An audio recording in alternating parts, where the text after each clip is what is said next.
new crucial information about Camp Mystic.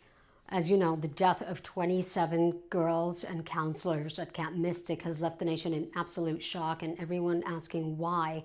Could there have been anything done to save those lives? Now we are getting a much better look at a timeline of what happened on July 4th, exactly from the first alert that the camp director received, why evacuations weren't done right away, and we're hearing from the family as well. I'm going to be telling you all about that in just a minute. I'm Sarah Forgani. Be sure to follow me here for the latest updates, but we're also getting some really important information about the camp from an Associated Press review that found that the federal government had repeatedly moved Camp Mystic from high-risk flood maps. When I say repeatedly, they did it 3 times. That is in 2013, in 2019, and again in 2020. That FEMA approved requests to exempt dozens of camp buildings from the 100-year floodplain. Why, you may ask? Well, experts say that this likely helped the camp avoid more strict regulations and possibly lowered insurance costs as the camp continued to expand and build.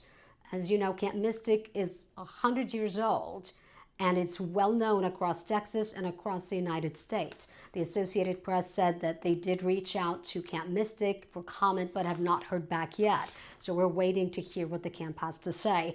Now back to the timeline. We are now learning that Camp Mystic co-director Richard Eastland, who lost his life the night of the floods while trying to save some of those girls, had received the first alert on his phone at 1:14 in the morning.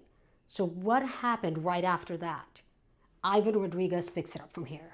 We're getting a better picture of the hours before the catastrophic flooding at Camp Mystic. Camp Mystic co-director Richard Eastland first received an alert on his phone around 1:14 in the morning, but it did not include an evacuation order. A family spokesperson tells us that Eastland started to assess the area immediately and contacted family by walkie-talkie. The relocation of campers to a recreation hall began around 2 to 2:30 in the morning, but a family spokesperson tells us, quote, there was no information available concerning the magnitude of what was coming.